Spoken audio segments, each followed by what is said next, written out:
Welcome back to Modern Celebrity Hub, the channel where global power meets human stories. Today, we dive into one of the most talked about moments in modern diplomacy, when US President Donald Trump set out on a high-stakes journey across Asia, determined to reshape America's relationship with China and the world. From historic meetings to unexpected deals, from tense protests to powerful peace talks. This is the untold story behind the headlines. Stay tuned, because what happened next changed global politics forever. After months of anticipation, tense diplomacy, and back-and-forth statements between Washington and Beijing, President Donald Trump has officially touched down in Asia. It's his first trip to the Asia-Pacific region since his dramatic re-election, and already, the world is watching closely. Trump's journey begins in the heart of Southeast Asia, Malaysia, where he is attending the ASEAN Summit, a gathering that brings together the leaders of some of the world's most rapidly growing economies. For 3 days, presidents, prime ministers, and trade ministers from across the region will discuss issues that could shape the global economy for years to come. But for Trump, there are two clear priorities: tariffs and rare earth minerals. Both topics have become flashpoints in the long-running US-China trade war, a conflict that's about far more than just economics. Behind the scenes, it's a struggle for influence, for technological dominance, and for control over the supply chains that power the modern world. Rare earth minerals, often invisible to the public eye, are the backbone of everything from smartphones and electric vehicles to defense systems. Whoever controls their trade controls a crucial part of the global economy. And right now, China leads that race. Inside the ASEAN Summit, leaders exchanged polite smiles, firm handshakes, and cautious optimism. Cameras flashed as Trump entered the Grand Hall in Kuala Lumpur, where delegates from all across Asia had gathered.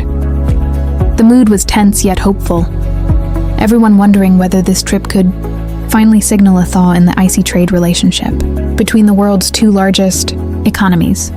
Trump's presence here is more than symbolic, it's strategic. His administration has made it clear that this visit is about resetting ties, not just with China, but with the entire region. For years, Southeast Asia has found itself caught in the middle of the economic tug-of-war between Washington and Beijing.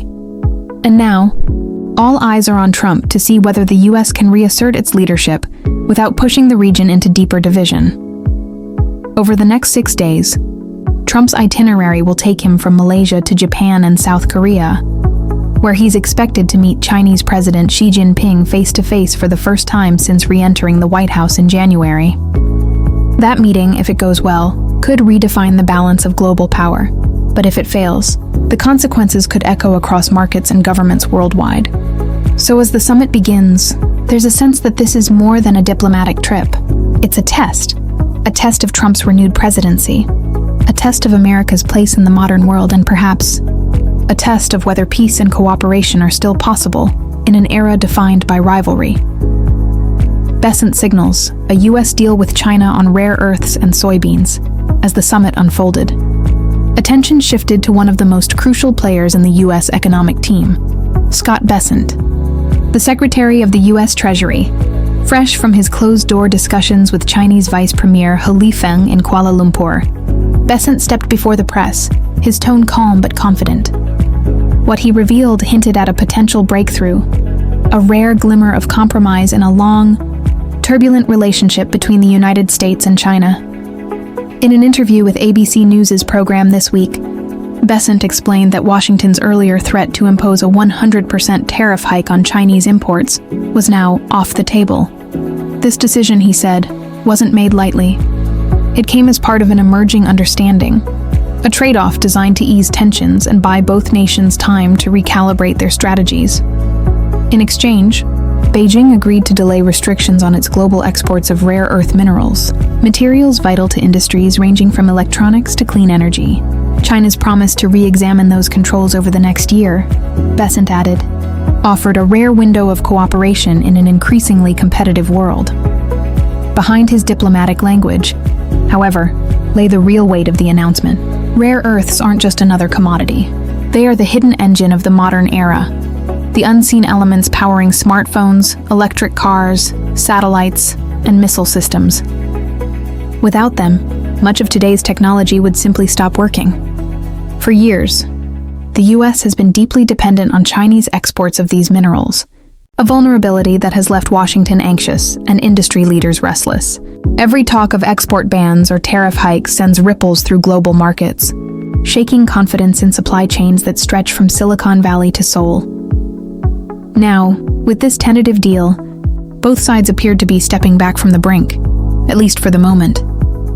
Besant's words carried another surprise.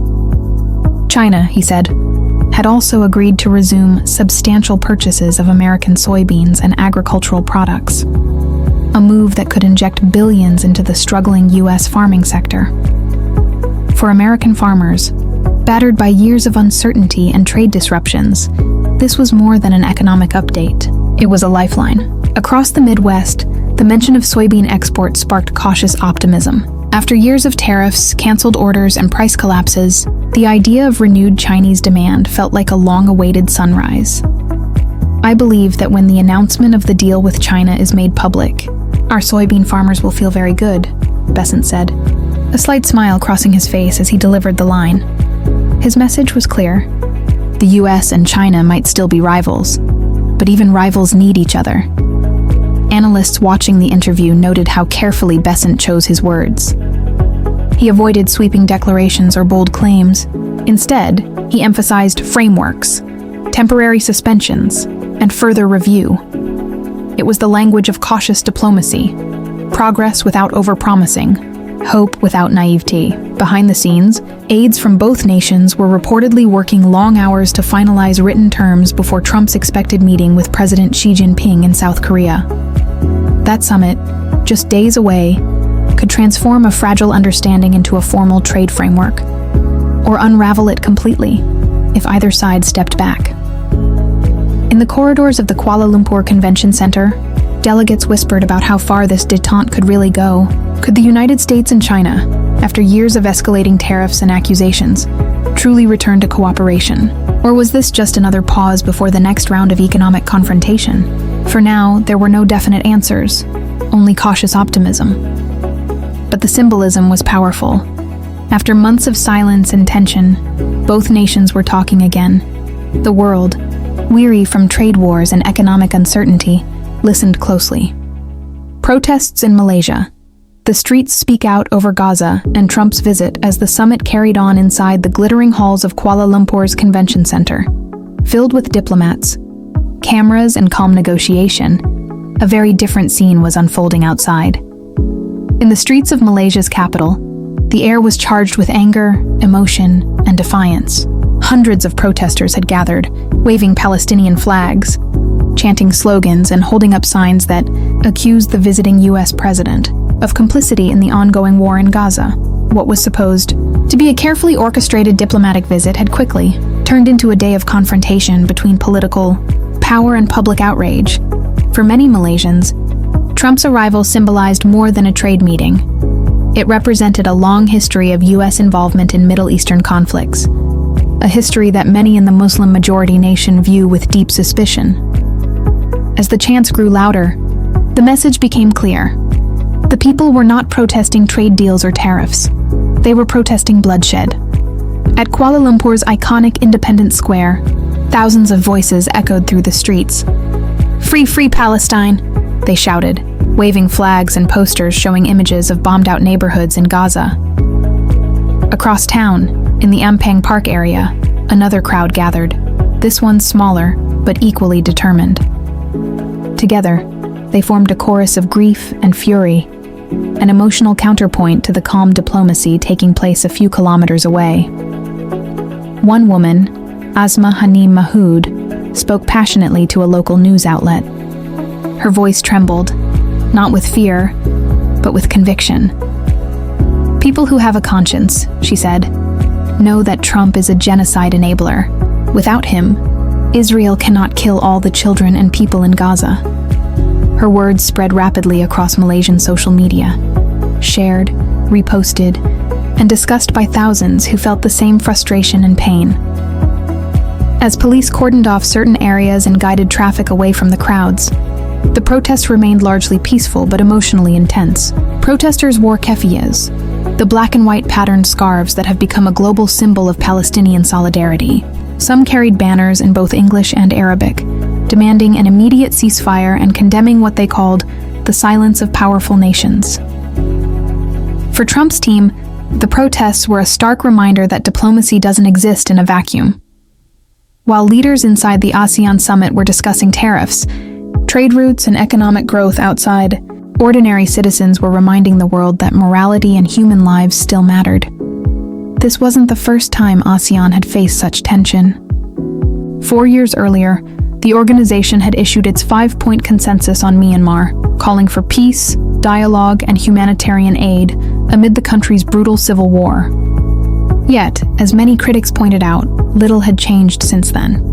Now, with Gaza dominating global headlines, the ASEAN summit once again found itself at a crossroads between diplomacy and human rights, between economics and empathy. Charles Santiago, co-chairman of ASEAN Parliamentarians for Human Rights, spoke to the media with a tone of weary realism. Myanmar has become a destabilizing factor, he said, not just for security, but for social cohesion across Southeast Asia. He added that the ongoing conflicts, from Myanmar to Gaza, were testing the moral fabric of the region. Santiago admitted he didn't expect much concrete action to come from this summit. "This will be a major photo opportunity for everybody," he said with a half smile. "But nothing much will happen in terms of policy." His words captured what many in Southeast Asia were thinking. The leaders may have gathered under one roof, but their unity was more symbolic than strategic. And yet, amid the protests and political fatigue, there was still a sense of hope, fragile but real. For many ordinary Malaysians, simply being seen and heard felt like a victory. Their voices echoing through Kuala Lumpur's streets added a human dimension to the cold language of trade and diplomacy.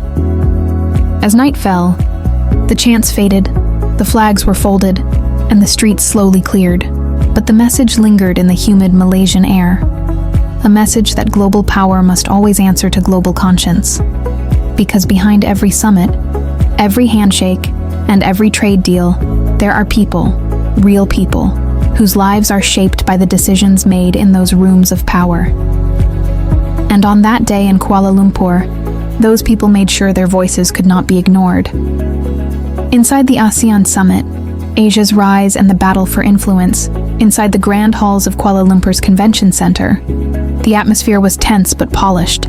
Chandeliers glowing, translators whispering, and cameras flashing as leaders from across Southeast Asia gathered under one roof. The ASEAN summit, once viewed as a regional meeting of limited global consequence, had now become one of the world's most watched diplomatic stages. And this year, it was different, because the world's balance of power was shifting right before everyone's eyes. As President Trump took his seat alongside the leaders of Malaysia, Indonesia, the Philippines, Vietnam, and others, one truth became clear. This wasn't just about trade or alliances anymore.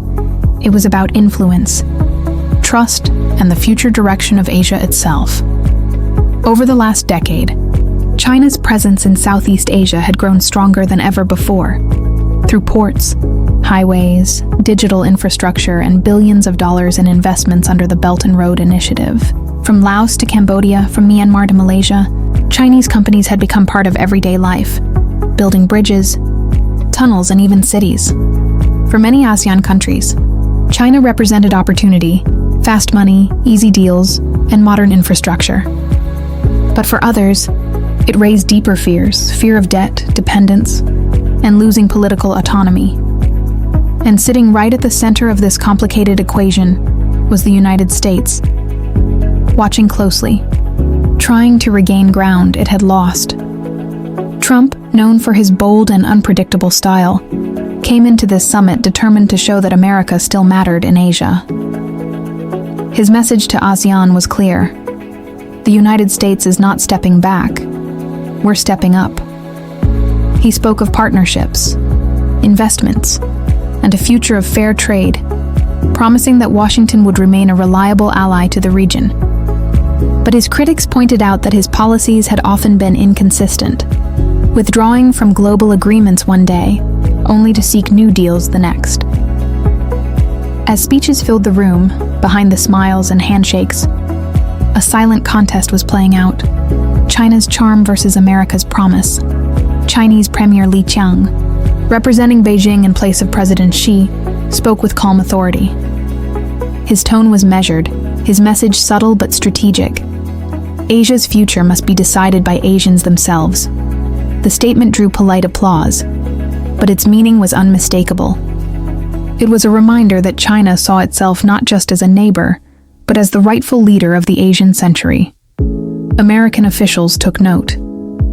For decades, the U.S. had been the dominant player in the Pacific, its military bases, trade influence, and cultural reach shaping everything from Tokyo to Manila. But now, the game was changing. As one ASEAN diplomat whispered to a reporter, "The United States has power, but China has presence." And that presence was everywhere, from ports in Cambodia to railway lines in Laos, from digital infrastructure in Malaysia to massive industrial parks in Indonesia. Meanwhile, ASEAN nations, each with their own priorities and political realities, tried to walk the fine line between the two giants. Indonesia pushed for neutrality. Malaysia called for balance, while the Philippines leaned closer to the U.S. under new leadership. Vietnam, a historical rival of China, quietly strengthened its defense ties with Washington. Every handshake, every speech, every side meeting in Kuala Lumpur told a story of delicate diplomacy. No one wanted to choose sides, but everyone knew that eventually they might have to.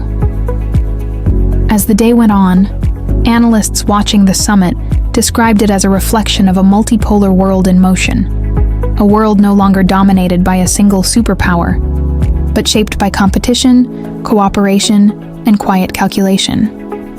In one of the key sessions, Singapore's Prime Minister reminded everyone of ASEAN's founding vision: unity, neutrality, and progress through peace.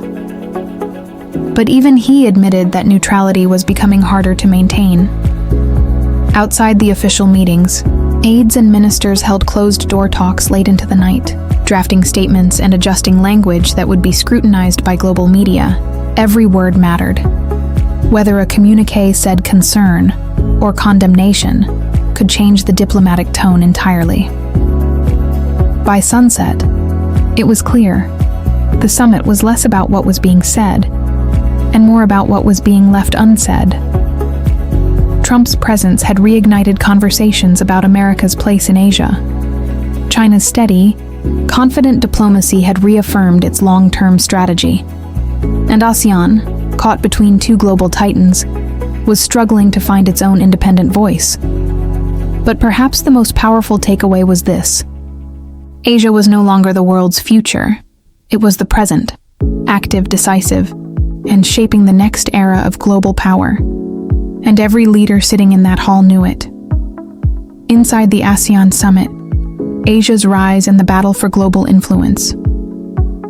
As the sun rose over Kuala Lumpur, the city transformed from its usual morning calm into the beating heart of international diplomacy. Convoys of black cars rolled through tight security zones. Cameras flashed. Reporters from every major network filled the press gallery. Inside the towering convention center, the 2025 ASEAN Summit was underway, a gathering that had quietly become one of the most important stages in global politics. The stakes were immense: trade, technology, security, and above all, influence. This year's summit wasn't just about regional cooperation. It was about defining who would lead the future of Asia, and by extension, the world. At one end of the polished marble hall sat the U.S. delegation, led by President Donald Trump, making a high-stakes return to Asia. At the other sat representatives from China, led by Premier Li Qiang, who carried President Xi's message of calm power and strategic patience.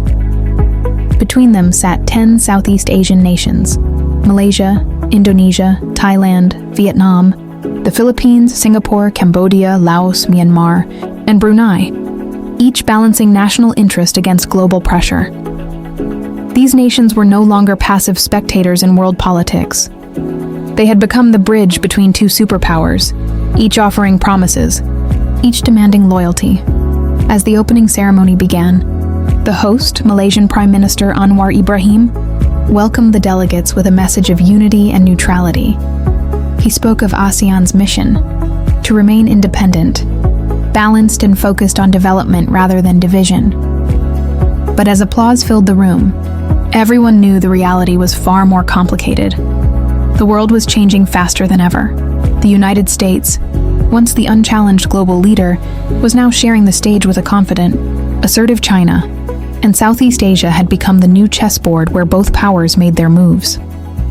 In the private discussions that followed, Trump's approach was characteristically bold.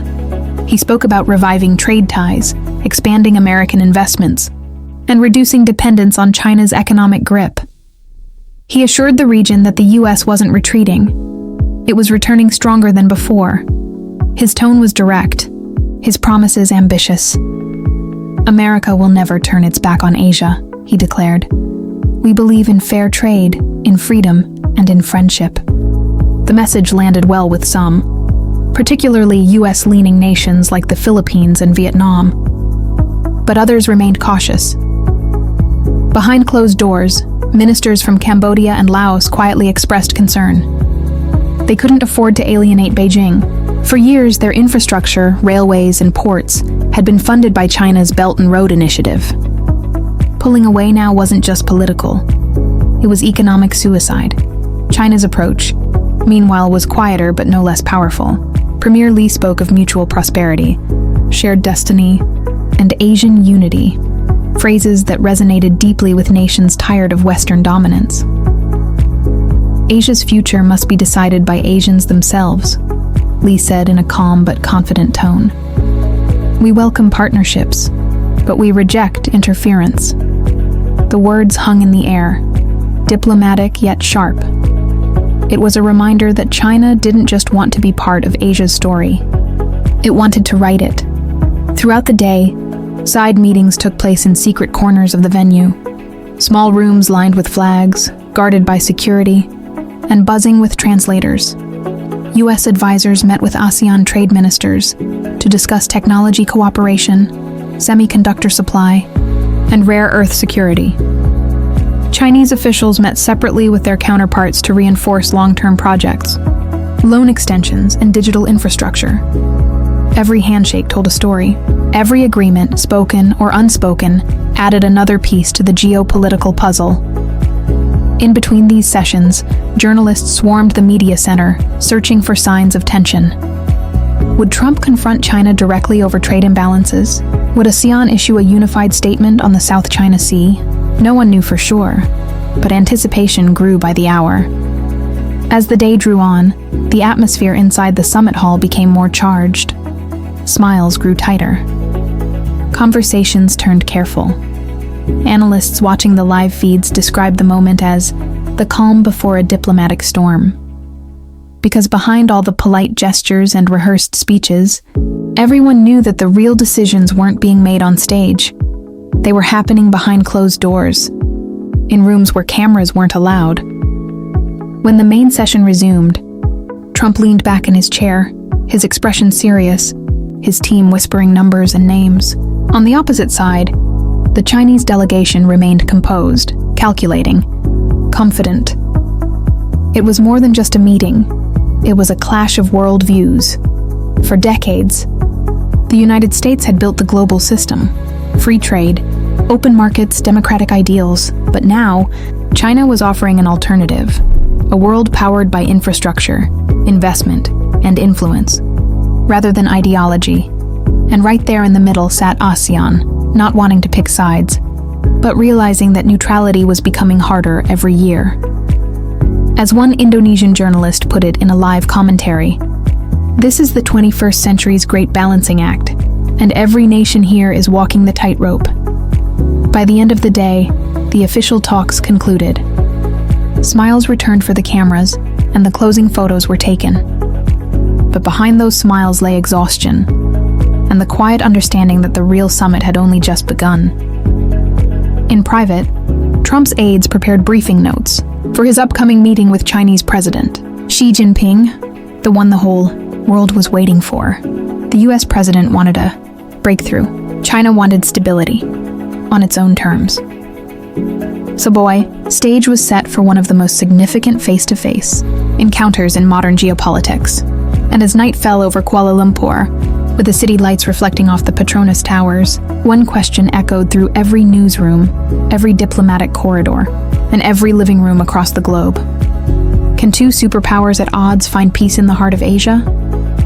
Trump meets Xi, the secret negotiations that could redefine global power. The sun had barely risen over Seoul when the world's cameras turned their attention to one of the most anticipated diplomatic encounters of the decade, Donald Trump's private meeting with Chinese President Xi Jinping. The air was thick with expectation. After weeks of speculation, rumors, and media frenzy, the two most powerful men on Earth were finally set to meet face to face, away from the podiums, away from the press, and far from the formalities of summit speeches. Inside the secured conference room at the Lauda Hotel, heavy wooden doors closed behind them. Only a handful of top aides were allowed inside. Interpreters waited quietly by their sides. The mood was cautious but electric, the kind of tension that history often remembers. Trump sat forward, hands clasped, his expression firm but guarded. Xi, calm as ever, offered a slight nod, the kind of greeting that carried both respect and calculation. There were no cameras now. No applause. No audience. Only two leaders representing rival visions of the world. For years, the US-China relationship had swung like a pendulum, from cooperation to confrontation, from partnership to provocation. Trade wars, technology bans, military buildups, the list of disputes was long. But now, both men knew they had something the other needed. Trump wanted a deal, something he could present to the American public as a triumph of diplomacy and a victory for the economy. Xi, on the other hand, wanted time. Time to ease economic pressures at home, and time to show the world that China could lead through patience, not panic. As the meeting began, advisors described the first few minutes as a contest of silence. Each waited for the other to speak first. Then Trump broke the ice. "Mr. President," he said, leaning slightly forward, "we both know this world works better when America and China are not at each other's throats." Xi smiled faintly. "And yet," he replied softly, "the world also knows that balance must be earned, not demanded." It was a masterful response, calm, precise, and strategic. Over the next 2 hours, the conversation shifted between trade, technology, and security. Trump pushed for renewed agricultural purchases and reduced tariffs on American goods. Xi countered with demands that the US ease restrictions on Chinese tech companies and reconsider the bans on high-end chip exports. Both sides circled the same issues they had fought over for years. But this time, there was a sense of urgency. Besant's earlier discussions in Kuala Lumpur had already paved the way, offering rare earth compromises and soybean trade gestures. But the true breakthrough would have to come from the top. According to insiders, Trump proposed what he called a path to reset, a 6-month framework to suspend new tariffs while both nations worked toward a comprehensive economic agreement. Xi listened intently. He didn't interrupt. Then, with deliberate calm, he responded, "China seeks peace through progress, not submission. We will review your proposal, but we will not be dictated to." Trump nodded. He respected the strength in Xi's tone, but he also knew that strength could be negotiated. For the next hour, the two leaders went back and forth, line by line, issue by issue. They spoke of global supply chains, energy transitions, and the digital future. But beneath it all was a single, unspoken question. Who will define the next century? America or China?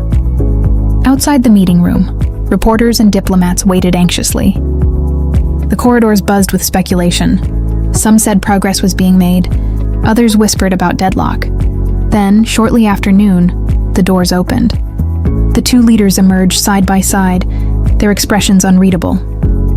No signatures, no documents, no press statements, just a brief handshake captured by dozens of flashing cameras. To the world, it looked like a simple diplomatic courtesy. But to those who understood the subtle art of politics, it meant far more, A temporary truce, fragile, unspoken, but real. Later that evening, U.S. Treasury Secretary Scott Bessent confirmed to the press that constructive dialogue had taken place between the two presidents. He didn't reveal details, but his tone hinted at cautious optimism. "We are moving in the right direction," Bessent said. "This is not the end of competition, but it might be the beginning of cooperation." His statement rippled across global markets. The dollar strengthened slightly. Asian stocks rose. Commodity prices steadied. For the first time in months, the world exhaled, if only for a moment. Behind closed doors, however, Trump's team was already dissecting every word, every gesture from Xi. They knew the road ahead would be complex. China might have agreed to new trade discussions, but its long-term ambitions were clear: technological independence, regional dominance, and strategic patience. Trump, too, had his eyes on the future.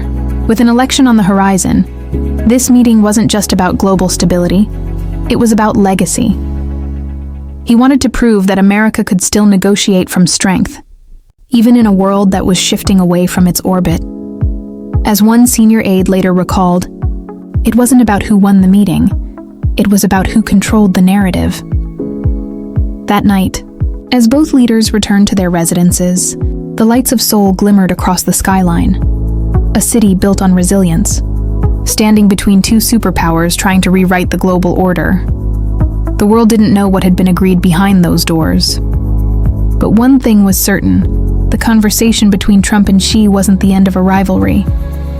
It was the beginning of a new era, where cooperation and competition would walk hand in hand. And somewhere in the quiet corridors of power, the future of the world's balance was being rewritten, not with threats or weapons, but with words. Because in diplomacy, words can move markets, shape nations, and sometimes change the course of history. After the summit, a world reacts to a fragile hope. The next morning, the world woke up to headlines that stretched across every screen and newspaper. Some called it a turning point for global trade. Others warned it was a truce built on sand. But one thing was certain: the Trump-Xi meeting in Seoul had captured the attention of the entire planet.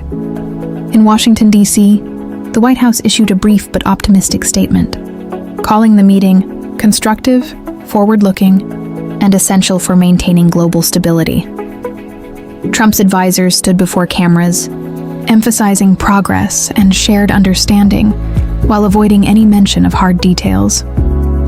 Behind the scenes, however, the reaction was mixed. Supporters hailed Trump as a master negotiator, the man who could pull the world back from the edge of an economic Cold War. Critics, meanwhile, accused him of chasing headlines without addressing the deeper fractures between Washington and Beijing. Political analysts filled television panels with debate. Is this peace, or just a pause? One anchor asked. It's both, replied another. A pause is all the world can handle right now. In Beijing, state media carefully shaped the story. Official outlets highlighted Xi Jinping's steady leadership and his vision for balanced global growth. Commentators on Chinese television framed the meeting as proof that China was not bending, but leading. To the Chinese public, the narrative was clear. Beijing had stood its ground, negotiated as an equal, and emerged with dignity intact.